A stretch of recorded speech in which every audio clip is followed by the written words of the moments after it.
the scheduled side of the conference. We will know, but lunch will be at 12:30 every day and dinner at 7. We will always have some coffee at 4. It's not a break because typically we don't have talks in the afternoon, but like 4 you can come back and have coffee. For example, today there will be a welcome reception at 6:30. And maybe one last thing for today, that the time for the dialogue, for the Simon's dialogue, now has been fixed. Start at the 4:30. Right? It'll be 4:45 to 4:36. So then we'll be. And one more thing, there will be a gong show tomorrow, right? Tomorrow late afternoon. This is typically for postdocs or PhD students. We are looking for volunteers.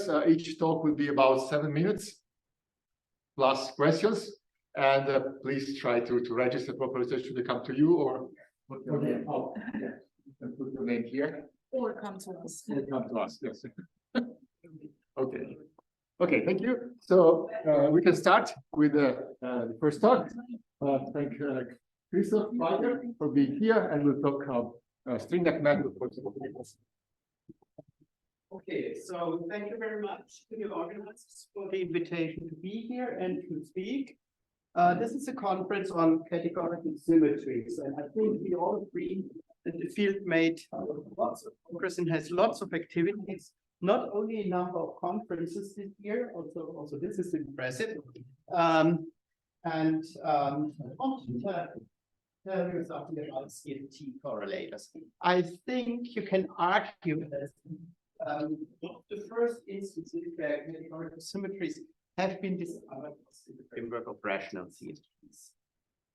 So we saw more than 20 years ago that you can implement symmetries by invertible defects. Well, in 2 dimensions, they are 1-dimensional. You can implement dualities, and all this was done for rational CFTs.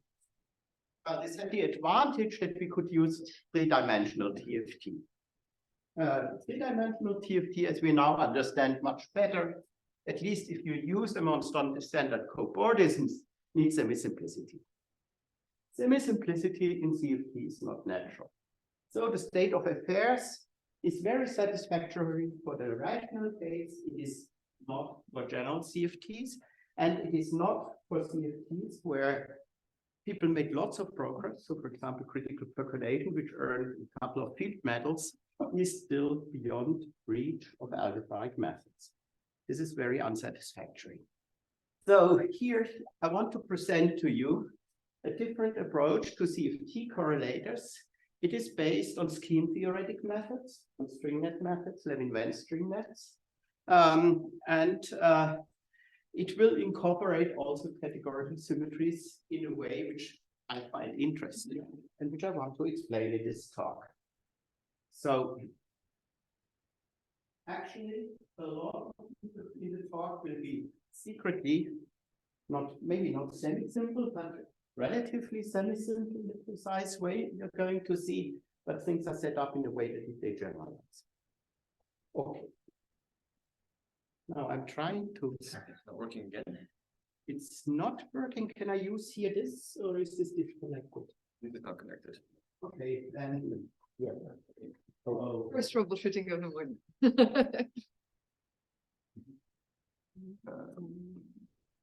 Can you try again? You can try. Okay. Could I point in a specific direction? No, you're still on the other one. Yeah. Okay, good.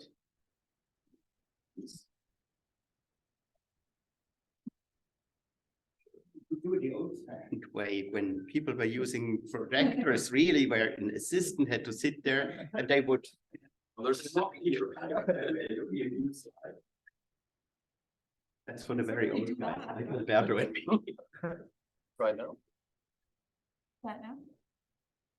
Yes, it works. So I want to briefly put CFT correlators into context. Then I want to develop something which is unsurprising, maybe for experts, but which needs to be developed in very concrete terms, a graphical calculus for pivotal bicategories. What is the important point there, which I will explain? Well, the important point is that we will look on how the graphical calculus depends on the categories I use as input data.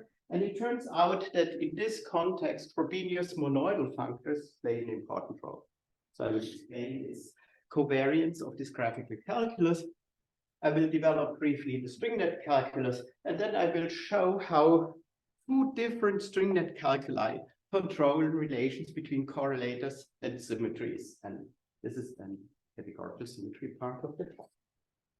Okay, not everybody here is an expert in two-dimensional conformal field theory, so let me give you a sketch to get into the subject.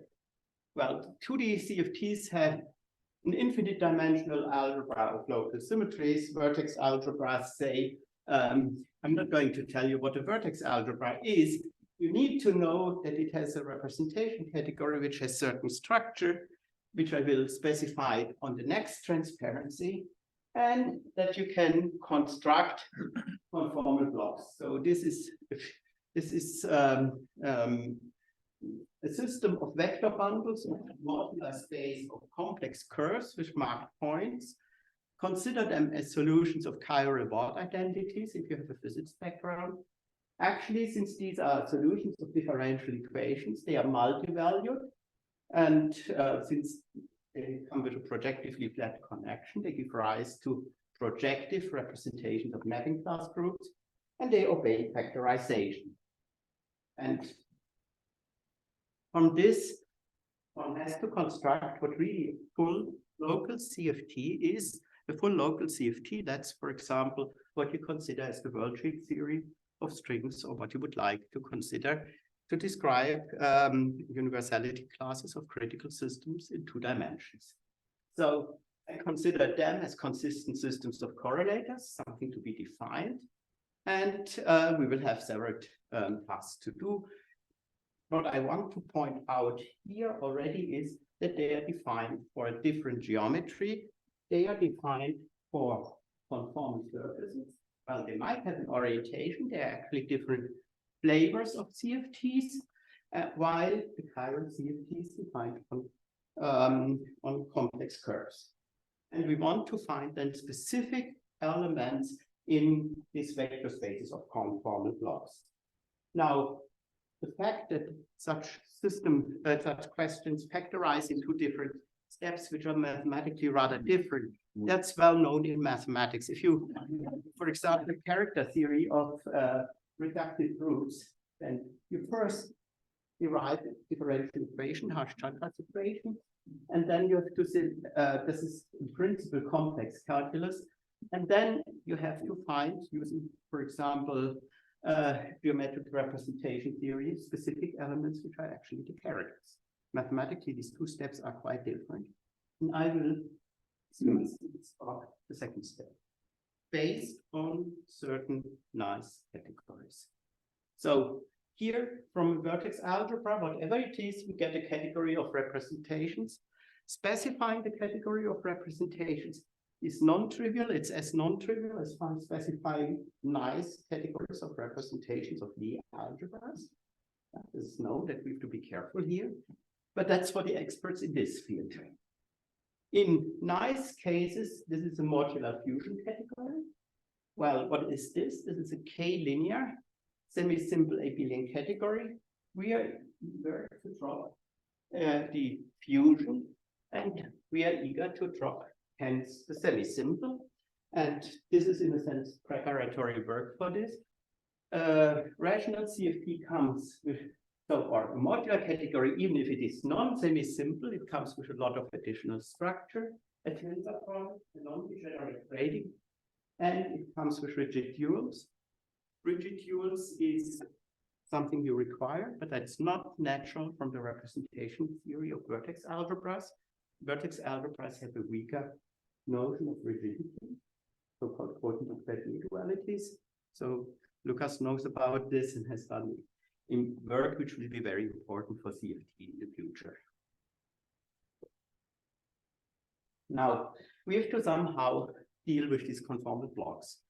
And what we really have to deal with is the monotonies of the conformal blocks. They are multi-valued solutions of differential equations. So we just keep their monotony and we want to get single-valued solutions with certain additional properties. So to this end, we use the following thing. We use an open-closed modular functor, and we will construct examples in this talk. So what is an open-closed modular functor? It is formulated in a bicategorical setting. So we have a bicategory, a three-layered structure of geometric data, a Bordism category. We take it to be oriented. There could be unoriented CFT. It's not the topic of this talk. And it takes values in an algebraic category. It turns out to be convenient to take profunctors which are also called bimodules by certain people. In our setting, this is not directly visible in the talk. Well, what are the objects? Well, we take intervals and circles and finite disjoint unions, and of course we have a monoidal unit, the empty set. Then the one morphisms are surfaces with boundaries, and for the two morphisms we take homeomorphisms up to homotopy relative to the parametrized boundaries. And the objects here, they are k-linear categories. Then here profunctors are actually functors. A profunctor from A to B is a functor from A of times B to vect. And we take natural transformations of profunctors. Well, so for example, to this surface, what would a modular functor assign? Well, here we have two ingoing intervals, one outgoing circle. So we get something from the category, the profunctor, this modular functor assigns to the interval. This will be, in our case, C, the category that describes the chiral data itself, times C, and it goes to what this functor assigns to the circle. That's something to be computed, but let me tell you, it will be the Trinfeld center. Good. So this briefly sketches how the modular functor should take the representations of the mapping class group. Maybe I should say this here. So here on the top level, we had homeomorphisms up to something. So, and we get here natural transformations. These are the representations of the mapping class group, a factorial system of such representations. Well, now our worksheet, well, let's look at this example again. We take a very general case because we are interested in categorical symmetries. So you see here a boundary interval, and you see here the boundary circles. Then the CFT can be in different phases. Here one is indicated in blue, the other one in green. Then there will be defects separating these different phases. There will be boundary conditions, and there can be point-like insertions. And so for a fixed modular category, what are these decoration data that's established for quite a while? Here I say the phases are described by special symmetric Frobenius algebras, and the experts will realize this is the point where I insert some relative semi-simplicity in the term separable. The category itself doesn't have to be semi-simple. You'll see why at the moment this special symmetric Frobenius algebra is quite important for what we are going to do. Okay, so then here such a line defect, like for example the blue line, is labeled by a bimodule. It's clear bimodule over the algebra that's adjacent to the left and to the right, and the point defects are labeled by bimodule morphisms. Where is the separable? The special has encodes two things. It encodes that the co-unit is evaluated, or the unit is a non-zero scalar, and that the co-product is a one-sided inverse to the product. And yes. Thanks for asking. So now we also have some knowledge from years of studies what we expect for the field objects. Well, if I'm interested in fields on the boundary, and notice that here on the boundary, things can be a bit more general. So I do not only have boundary conditions and the insertion changes the boundary condition, but there could be a defect ending or emanating from this interval. Boundary fields have one chirality, so they should be described by objects in C, and they will be described by inner Holmes. So that's a very compact and natural description, which we will recover by string net methods. The circle, well, this will be bulk fields. Here I'm writing the Trinfeld center. People with a physics backgrounds will have things like combining left movers and right movers in mind.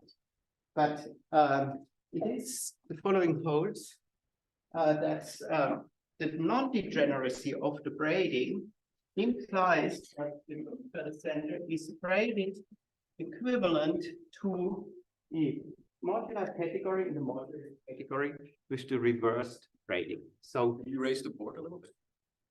yes. So this here is the non-degeneracy condition, that this is really a braided equivalence. So that's why we use for this description, well, not only of bulk fields, but also of defect fields, why we use the Trinfeld center, which is much more natural and friendly to scheme theoretic methods. And I'm going to explain how precisely objects of this type will come out. So you see boundary conditions will be described by objects in the module category. And for module category, you have inner Hom. Defects will be described by module functors, which I'm here representing as tensoring by modules. The C is a fusion category or not? Not necessarily. So what is it It exactly? is a modular category by which you understand a finite tensor category, the tensor of the alpha together with a braiding, and this non-degeneracy regrading, non-degeneracy condition on the braiding plus the twist derivatives. The condition is what? The condition is that if I take C with its braiding and C with the reverse braiding, because once you have a braiding, you have also the opposite braiding, right? So you take the product of these two tensor categories, and there is a natural functor, since you are asking that we explain this, right? Because you have a natural functor from C into the Trinfeld center, because this object comes with its half braiding. This is a monoidal functor. It's even a braided functor. Why is C braided? C is braided itself? C describes the viral data of a CFT, and it has a braiding. And it doesn't just have any braiding, but it has a braiding which has a non-degeneracy. And this non-degeneracy condition can be phrased in different ways.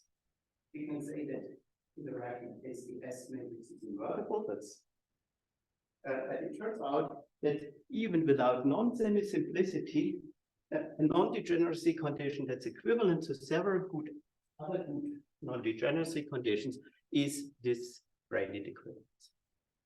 Hence, I'm describing bulk fields, defect fields in the Trinfeld center, and not in terms of left movers and right movers, but there is a canonical such braided equivalence.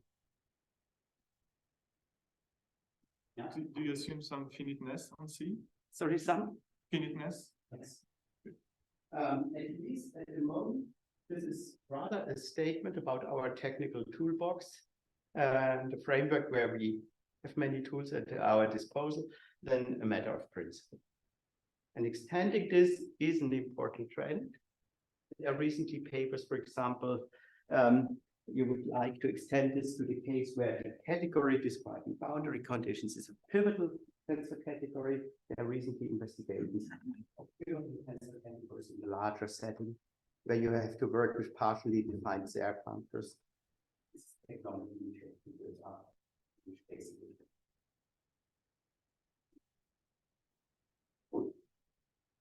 Any more questions? Good. So what do we have to do?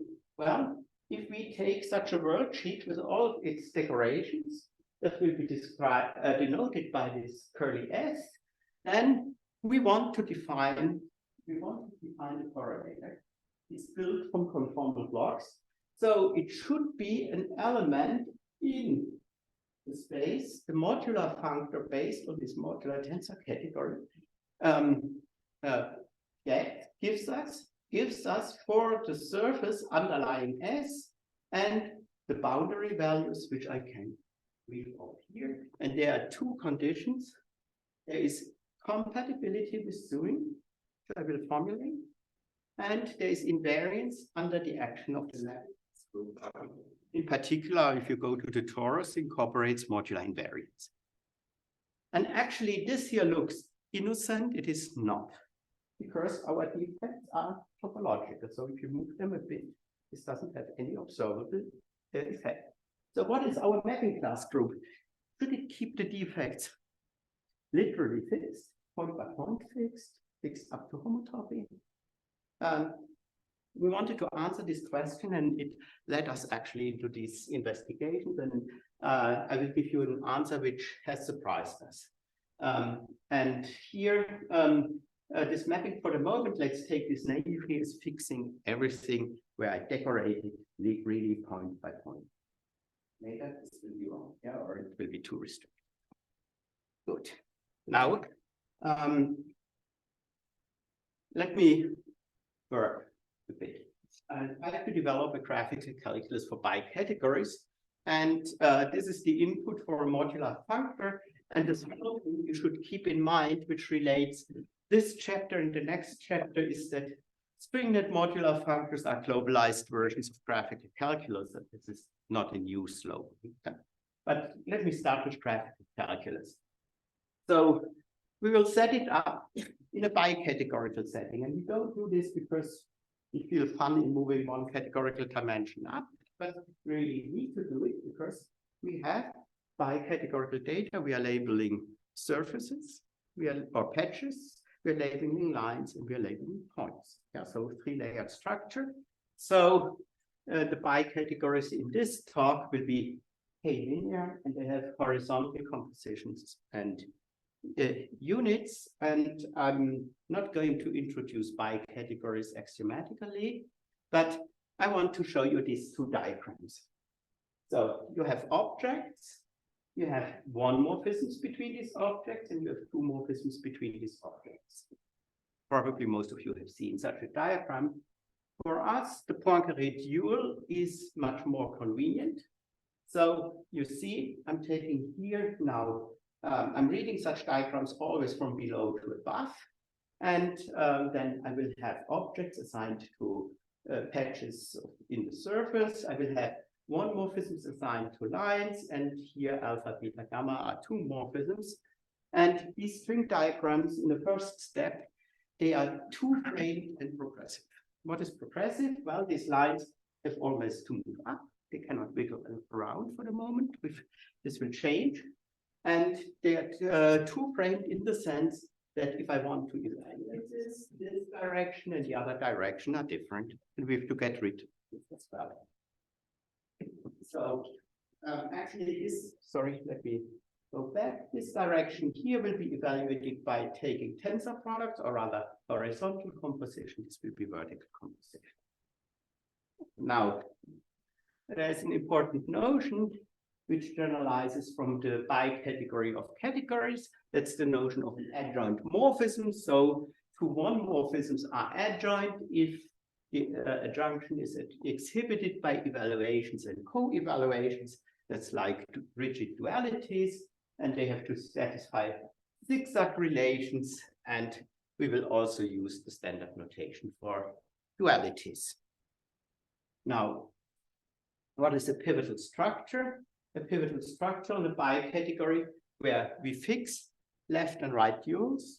Having left and right duals is a property, not a structure, but fixing them up to isomorphism is something we have now done. Well, it's an identity component pseudo-natural transformation, which allows us to identify the bidual of one. That's the identification of biduals, and that's a finiteness property. As you know, the bidual of a vector space is isomorphic to the vector space. The vector space is finite dimensional. And we will assume that this is strictly pivotal in the sense that this identification is the identity, and I'm not going to discuss strictification results in this talk, but there are. So what is the consequence? Left and right dual are equal, so the evaluation of these two diagrams is the same. Now, what are examples for input data, and what are the examples I'm going to use in this talk? Well, the first thing is any monoidal category is bicategory. Now, we can take a monoidal category, for example, the category of chiral data. Of course, we forget the braiding then, but for our purposes, a lot of information of the braiding here still survives the Trinfeld center. That's the point why this approach works. And then we take the bicategory with one object, where the monoidal endomorphism category of the single object is just our C. And the second bicategory are these Frobenius algebras. You should think about them as the data that label. Yeah, so this is the chiral level of a CFT. These are the data that label defect types, two bicategories. And now what happens to the graph calculus? Before it was framed, so x-axis, y-axis, and progressive to be read from below to above and only going above. Now we drop progressive and we drop framed because we have good diagrams, good dualities. How do we do this? So really the pictures we are going to work with will look as follows. These coupons will become circles, and we will work on a disk as the standard canvas. This is a bit not so surprising. If you describe a CFT, or if you do representation theory more generally, you look at invariant tensors. We have here invariant tensors with a cyclic invariance. And essentially, Moore-Seiberg formalism was working in more terms of such invariant tensors. That's all, just to say it in a different language. Okay, so let's formulate this graphical calculus. This is the very state of work of Costello as a symmetric monoidal functor, and you'll see why I do this. So I take a category of correlates, and I go to the category of vector spaces. Actually, this will be finite dimensional vector spaces. So what are these corollas? Well, you see, a corolla is simply a diagram of this type where I have colored these things by a bicategory. The bicategory can be chiral data or defect data. I take the two calculi, and you see here, these are the objects of the bicategory, the one morphisms, and in the center, I have a two morphism. Well, then here, what are the morphisms? Well, we have here objects are actually disjoint unions of corollas. And you see here an object is given by such a diagram. Please note these two shaded gray circles. You see that the boundary value of this circle fits exactly what you have here. So for example, here you have these two purple things. So I can glue this in, and we will use this for evaluation. And the boundary of this circle is actually what you see on this corolla. So this is these are the morphisms, and composition is, so if you want to start here and compose with this here, you take this disk and you insert it, and that fits the boundary data. So this is a category which is quite natural, and we have to investigate it a bit. This is relatively simple combinatorics. Any morphism in this category of corollas can be decomposed into a finite disjoint union of morphisms of different type. And we do this little exercise, which is not interesting in itself, to distinguish a certain subcategory of corollas. Well, what do you see? You can compose if there's a line between two of these gray shaded disks, which are incoming. That's what we call operatic composition. There can be partial traces that are to be taken, and then with horizontal products and whiskering. These are disconnected diagrams, and we consider a subcategory where we drop these morphisms. We call this the category of connected products. Yeah, so this has the same object, but it has less morphisms. It has less morphisms because, for example, whiskering, although it looks simpler, behaves more complicated in the graphical calculus. This is, by the way, something that's known to people in linear logic, and that's why we were aware of this fact. So we want to set up this symmetric monoidal functor, which gives us a graphical calculus. So to this corolla, we have to associate a vector space. What do? Well, we take, we partition the points on the boundary into two sets by choosing an auxiliary point, say here and here. Then you see this here is in red, these two are in blues. In blue, then we consider this as ingoing and this is outgoing, and we take this space of morphisms in the bicategory of two morphisms. Well, and the bicategory means the vector spaces for the two. Now, then here we choose auxiliary data. You have to do an exercise. You have to show that the pivotal structure is enough to get rid of the auxiliary data, and it is enough. So, for example, if we have such a configuration and we choose it in different ways, we get vector spaces which are related by canonical isomorphisms, and formally we take then the limit, since these are isomorphisms, the co-limit over these diagrams. Really, we take symmetric invariant. Yeah. And for a functor, we have to define it on morphisms. So this here, recall, this is a functor. We have here an ingoing, a morphism. We have here an ingoing disk. Here, ingoing disk. So the boundary values here are the ones of this corolla. The boundary values here are of this corolla, which goes to the outside.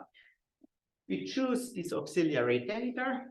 We get, by choosing the auxiliary data, such a diagram. If we insert concrete morphisms here, we can evaluate this diagram, and you check it doesn't depend on the auxiliary data, and you get here functor, which really encodes the essence of graphical calculus. It's a graphical calculus on disks.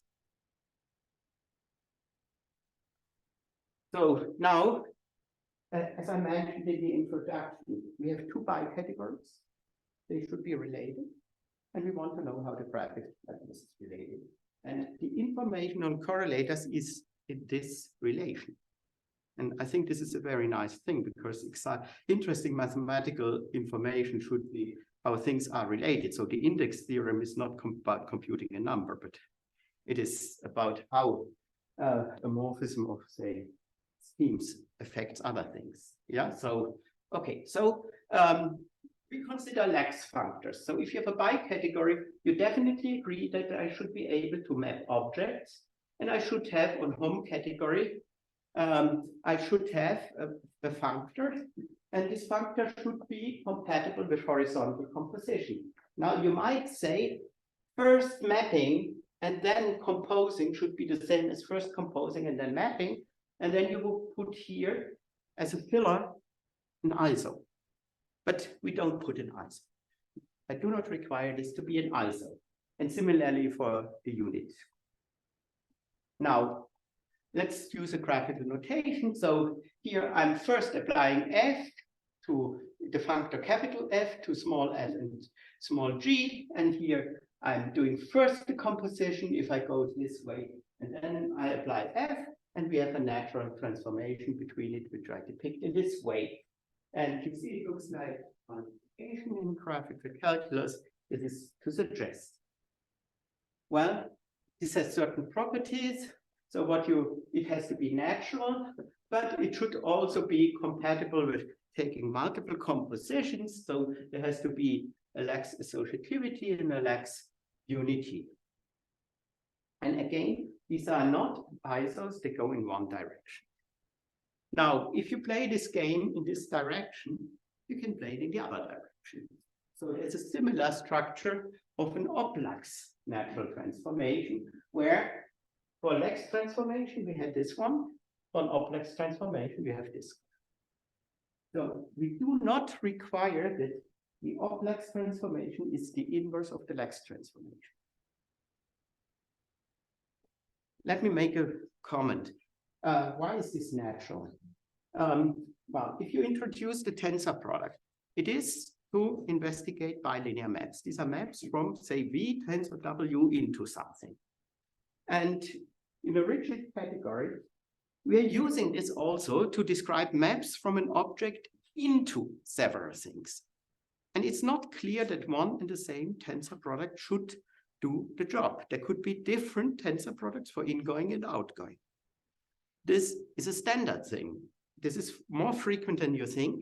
And this is precisely what happens in Grothendieck-Quartier categories. Two different things. And if for people in logic, it's completely natural, because if you want to go from any composition of statements to another composition of statements, and we want to compose them somehow, then at your postulates, you should be strong and require and at the output, you should require or. And these are two monoidal structures, and they're definitely very different. So, for example, for one, it's the empty set, and for the other thing, the whole set, which is the monoidal unit. Yeah. So, but they are related by a negation, and this is all CFT counterparts which are not relevant in this context. So I just explained it why I'm not at all reluctant to have two different structures which are not inverses. But of course, they need to have some compatibility. And what I want to do is, if I'm given a natural transformation which appears in the graphical calculus for the by category B, I want to be able to turn this into a natural transformation in the category B prime. And you see, if I take the horizontal composition of one morphisms and I go to the horizontal composition here, that's what I can do by using here this structure here, but then I want to undo this horizontal composition, and I'm doing this with the Oplaks, with the Lax structure here, and the Oplaks structure. That's what you see here. That looks like a product. This is the Lax structure, the Oplaks structure. They are not inverses. Okay. So now the question is, well, I should have said we call this procedure the F conjugate of a natural transformation. Yeah. So this is also in particular mapping invariant tensors in the B world to invariant tensors in the B prime world. When does this preserve a graphical calculus? And now we can say what preserve means. Graphical calculus is a monoidal functor, and we know how to change here by F conjugation the corollas, and we want to have here an iso. Well, here on corollas, we take exactly what I described. And there is an optimal case which is irrelevant if our functor is rigid and preserves the co-units, so it preserves the dualities, and it is a pseudo functor, so the Lax structure is the inverse of the Oplaks structure, then it preserves the graphical calculus, and that's not a deep theorem. That's easy to check. And again, this is not what we will need, but rather what we will need is the following notion. This is the functor is Frobenius. So Frobenius is actually a special case of what people in linear logic call linear functors. Linear functors don't have to do anything to do with vector spaces, so the terminology is confused. But they have been in the literature before, yeah? So it's not new to us. It's not new to us. And you have here this compatibility condition for the Oplaks and the Lax structure. And everybody who has seen graphical calculus for Frobenius algebra feels hopefully a déjà vu. Good. And separability for this functor is what I didn't mention explicitly for an algebra. It is here that if I take here the Lax structure, the Oplaks structure, this is the identity, but the other way around, it is not. Okay. And then you can prove, and I'm not going to prove this here in this talk, that such a rigid Frobenius functor preserves the connected part of graphical calculus. So it preserves operatic composition and partial traces, but not whiskering and the horizontal part. So we have to do something, and some interesting correction appears at this time. Okay.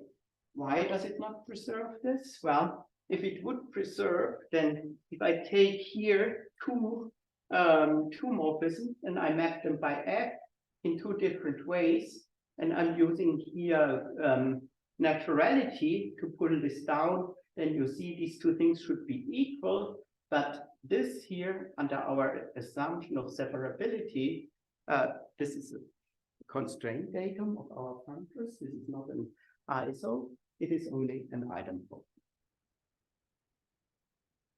And the fact that it's an idempotent is again one of the secret relative semi-simplicities about which, to be honest, I'm unhappy.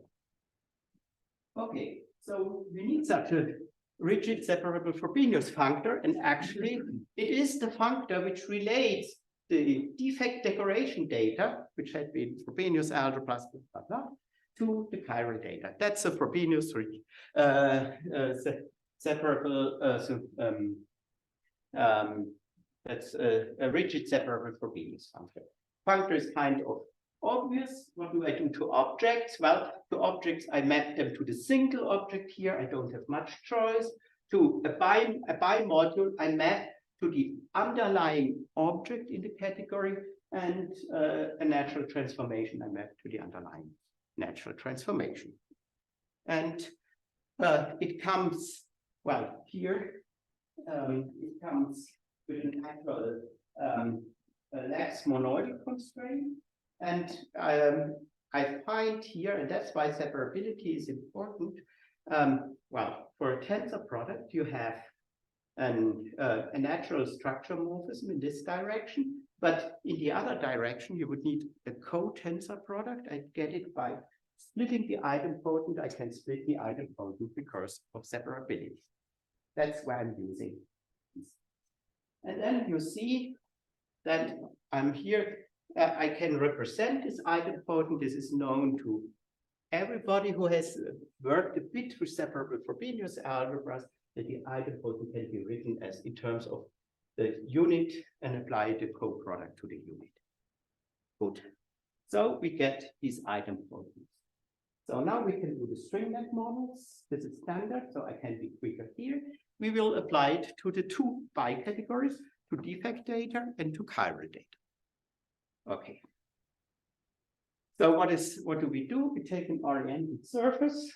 We fix boundary values. What is a boundary value? Well, to these intervals, we assign objects, for example, Frobenius algebra in one case, to the points 1 morphisms. And for fixed boundary value, we consider the vector space that's freely generated by labeled surfaces with this boundary condition. It's a huge vector space, not finite dimensional, not infinite dimensional, counterplete dimensional. It's really huge. And we mod out by local relations which are given by the graphical calculus. So if two of these surfaces, let me phrase it with two to make it simpler, are such that the evaluation on this and on this gray shaded disk give the same identifying things. Standard Levin-Band stringnet, with the only modification that I now also have labels for the surfaces, which is natural since for defect for CFT phases I need a labels. Yeah. Okay. So the evaluation functor, that's an aside. Let me be rather quick on this aside. That should evaluate, this will be a functor from graphs to vector spaces. Well, this will be actually partially colored objects here. So I'm not coloring the one, I'm coloring the edges by objects, but I'm not the edges by one morphism, but not the vertices. And the morphisms are given by evaluation. Well, then you can you define it. Sorry, I have to go back. So, so you take for the surface to the surface, you assign the tensor product of invariant tensors, and you get maps between the invariants. Your calculus. And then the string net space in co-limit. This is nice because I think one of the trends that we will see at future conferences is that you don't want to do just modular functors with values in vector spaces, but in chains of complexes of vector spaces, derived modular functors. And I'm sketching this to show that the formalism has been set up in a way that you can extend it. We will not do it today. What I should emphasize here is that the mapping class group acts on the surface. It acts geometrically, hence no central extension, as befits a modular functor or Trinfeld center. And there is factorization. So we have a modular. Okay, so we have our modular functor. So I should briefly discuss what happens to one manifolds. So to the one manifold, we have to assign a cylinder category, which I call the cylinder category. So the objects are boundary values. I've described what boundary values are. They are given in terms of objects and one morphisms, and the morphisms between them are string net spaces. This gives categories which are not abelian categories typically, but they don't have to be. Yeah? So now there's a little trick we have to use. It's the following. Our bicategories are pointed. So here, this is the category of chiral data. It has a single object, so a pointing, a distinguished object is automatically there. And for the defect data, we have the trivial Frobenius algebra, so for CFT people, Cardiff case. Yeah. Now, so what we do is if we have an interval, we will take this pointed object at the very end and then extend a little bit the interval. That's a technical point, but it's important. And then you can compute these categories, and there's a nice bonus now. So everything we do will be functorial under embedding of one manifold.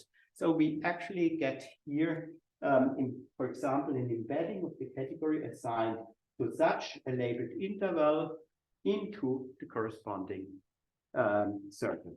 This is nice because now actually secretly we are switching our framework. Before, if we work with cobordisms, then the morphisms are manifolds with boundaries.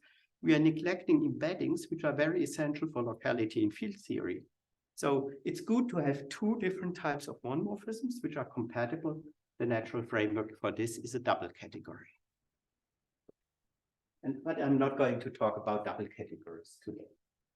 And this functor is also nicely compatible with monoidal structures. And you see that after Rubifying, so idempotent completion, but let's not go into this detail. So cylinder categories will be actually C and or for the interval or S1 for the for S1 the Trinfeld center. Well, that's in disguise the old planar algebra construction of Trinfeld centers. Yeah? So and you can compute explicitly what the geometric embedding induces. It must be a functor from C to Z of C. It turns out to be the left adjoint of the forgetful functor from the Trinfeld center. So something really natural in the theory.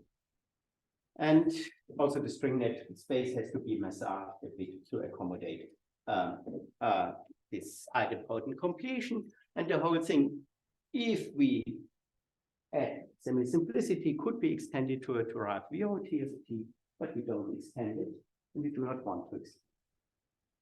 You can prove factorization, and let me say, this goes beyond semi-simplicity. You can show that the if you glue, then the functor that you get for the glued surface is, or the pro functor, is actually a coend of the functors you have before gluing. That's and that doesn't require any semi-simplicity. It requires, however, in the present formulation, rigidity. Double point. It's not working with weaker notions of rigidity. Did you say semi-simplicity, but not spherical? You're not assuming. Sorry. You're not assuming any spherical condition. We are working here in the pivotal categories, right? Yeah. We don't have spherical, and we do not evaluate those spheres. That's a very good point. Okay, so now let's finally go back to CFTs, and let's go back for simplicity to rational CFTs, and I want to explain to you what we understand by a universal correlate. Okay, so we start with this worksheet, which has the decoration data in one of these bi-categories we discussed, and for which we have constructed the stringnet model or modular functor. So take this worksheet and then do this little technical thing. We add here for the boundary condition, we add here this little half disks, which we label by the distinguished object in our categories, which have the distinguished object, which are marked categories. Well, essentially, it means that we can describe a left module also in terms of bimodules, meaning a left module as an A, monoidal unit bimodule. It's not a big deal. And then we map it to here, the following thing. We take the same configuration, take these blue and red colored things, and we replace them by a network which is labeled by these Frobenius algebras. The network has to be sufficiently fine, but you know Frobenius algebras in labeling is nicely compatible. So this is a way to get rid of these things which morally should be defects, surface defects in some TFT, but which we cannot deal in the full generality without semi-simplicity in this way. So we add this here, and the vertices are morphisms. That's where we do this conjugation using the Frobenius functor structure. So what we now do, for example, is if we consider a boundary field, well, then what we do at the boundary is we take the labels in the second stringlet calculus, and we add here these projectors. I've drawn the projectors simply as lines, and you see this projects a tensor product of M and N to a tensor product over A, but that's a way to represent the inner home, and which you can do in the set of the points. Okay, and for the defect fields, we do the similar thing. So to such a circle, we also add projectors for all segments of the disk, and you can check, this is technical work, which I'm not going to present here, that this gives a very natural quantity. Actually, you can describe it by observing that here we were using module categories over C. You know that module functors are module categories over the Trinfeld center, so you can look at inner homes, and these inner homes are the natural objects to describe fields in the CFT. And if you compute what they are, you get formulae that are around in the literature for 20 years, but it's more compact, nice to handle, and this gives the same spaces in stringnet realization. In particular, the bulk fields are given by this, well, it's probably decent to call a home in a category of functors internal natural transformation. So bulk fields are given by the internal natural transformations. This was what people called the full center. You know that if I would drop the net, then you get natural transformations of the identity functor. That's the center of an algebra. Yeah? So makes a lot of sense. Okay, so we take the worksheet, we map it to this here, and this gives us, this configuration gives us a class in, or the class of this configuration gives us a vector in the stringnet space for the stringnet constructions based on the defects. We gave this the poetic name to call this vector the quantum worksheet, first of all, because quantum doesn't need any justification anymore these days, but it will get a justification in a moment, right? So you see that different things here can be the same vector, because if there are relations among defects which are encoded in the graphical calculus, they will give the same vector here, because this is a vector space of diagrams about graphical calculus. So it's not, you cannot reconstruct from this one worksheet to complete worksheet. Yeah, and we show that actually the correlator only depends on the stars. This incorporates all kinds of relations you have between correlators. Of course, you all know many of these relations. So, for example, if you have invertible that you can replace this by something like this. And you could derive it here by doing a graphical calculus and noting that inside the disk they evaluate to the same thing. Yeah. So, but this here really captures all relations, not just the ones based on invertible things, or yeah, it really captures all the relations of all the correlations. And so really the correlator, which is a vector here, it factors via a map here, and this map, which relates these two stringlet calculi, which is built from this Frobenius monoidal functor, it is really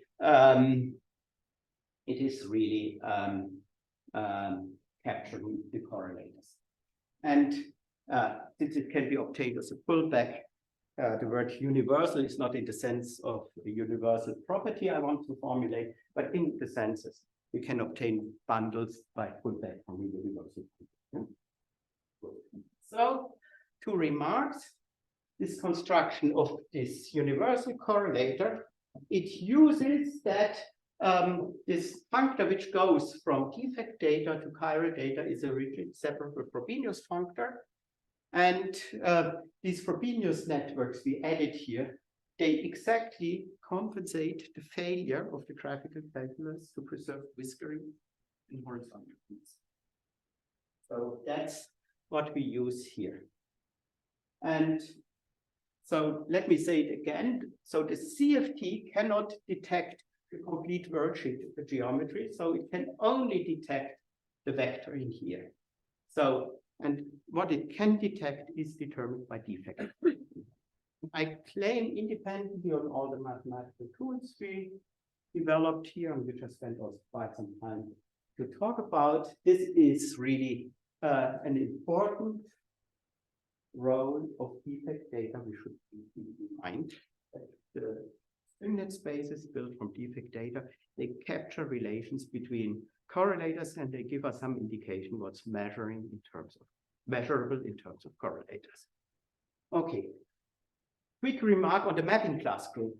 Look, if I have an invertible defect, then I have this relation. So these two configurations, if the defect is invertible, they give the same correlator, same value. So I cannot distinguish them. If you look at this naively from the mapping class group, one will have a Dane twist, the other will not have a Dane twist, right? You can turn around here. This will not have an effect here or not.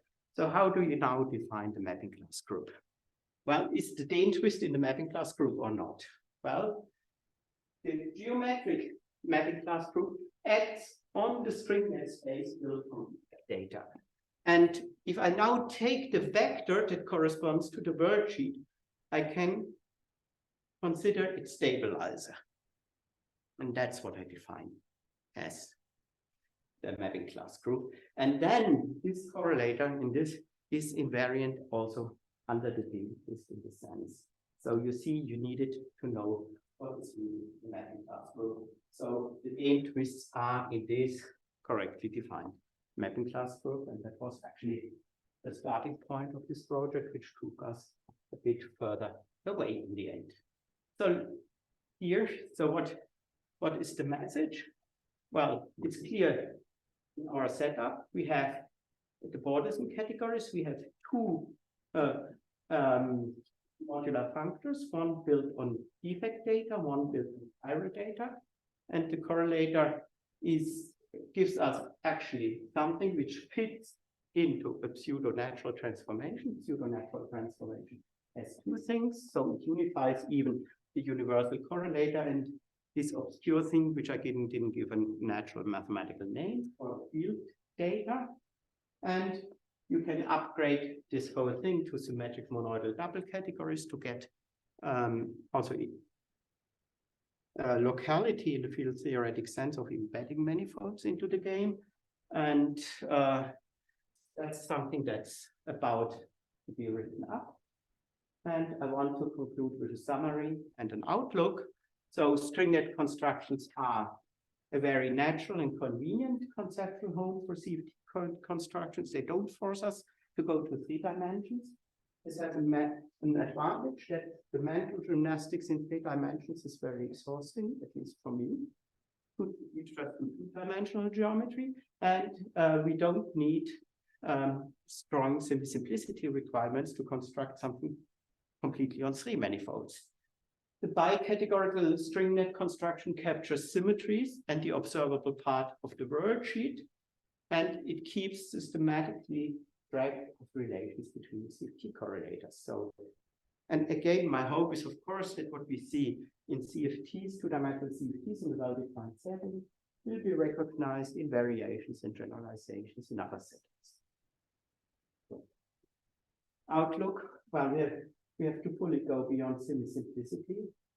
What's much more subtle is to go beyond rigidity, because interesting problems like percolations do not have rigid chiral data, but the work of Lukas Müller and Lukas Schweigert on modular functors in this setting will be quite important. Also, you're not using stringlet or skin theoretic methods, but there should be something.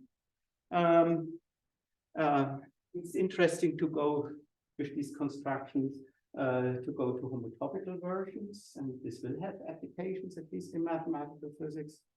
And with a lot of progress being made at the moment in higher dimensional CFTs, there will be also higher dimensional things.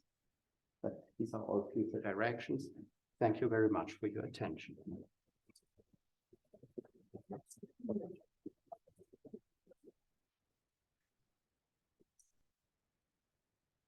So there are more questions? When you define the string net space, it was a co-limit over labeled graphs, quotient by local relations. Could you say a word if and why any of those terms are finite dimensional? Does that make sense? Yes. First of all, it makes sense to ask about finite dimensionality if you use in your skin theoretic input data finiteness conditions, right? Like, for example, finitely many simple objects, finite dimensional form spaces. And then the way the simplest argument I would see is you can simplify the graph a lot. And if you explain to somebody what a Riemann surface is, you will draw almost immediately very simple graphs to explain what a fundamental group is. So you show that the local relations allow you to go to such a setting, and then you investigate what you need there. Then you need essentially to label specific corollars where things come back. You have to show that these spaces are finite dimensional and that you have a quotient of this. That's very roughly the sketch of this. So that shows that the values of the functor you're taking the co-limit of are finite dimensional. Yes. And the string net space is Stringlet space is this functor evaluated for specific boundary values. Because a linear functor, if I evaluate it for a specific object, it is described in terms of a vector space. Since we work with pro-functors, it is literally a vector space. No more questions? In the special case of Frobenius algebras in the category of vector spaces, does this reduce to the defect if you take the bulk category? Well, if you it reduces if you do this with vector spaces, it reduces to a 2-dimensional defect TQFT. Yeah. Yeah. Questions online?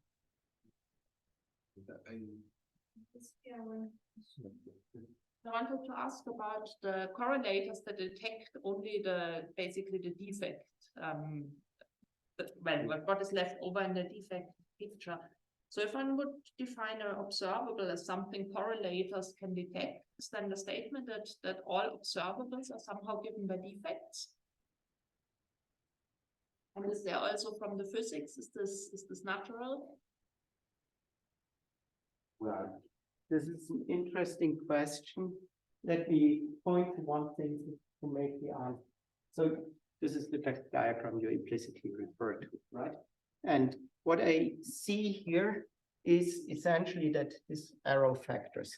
So I've explained what I cannot detect. We have a suspicion that this arrow is, at least in the setting where we are working, it is an isomorphism. It's not completely proven. It is an isomorphism roughly, very, very roughly, just to give you the idea, for the same reason as any morphism between Frobenius algebras is an isomorphism, and the Frobenius monoidal functors are not that far away from Frobenius algebras that we can invoke that this argument. And if I prove that this is isomorphism, I tell you an affirmative answer to your statement. But you see where the mathematics for this question sits, what's natural to physics. Well, I think there are definitely people who are strong in the physical approach to the subject. And maybe this is a point for this. I think we should stop here. Great. Thanks, Christoph, again.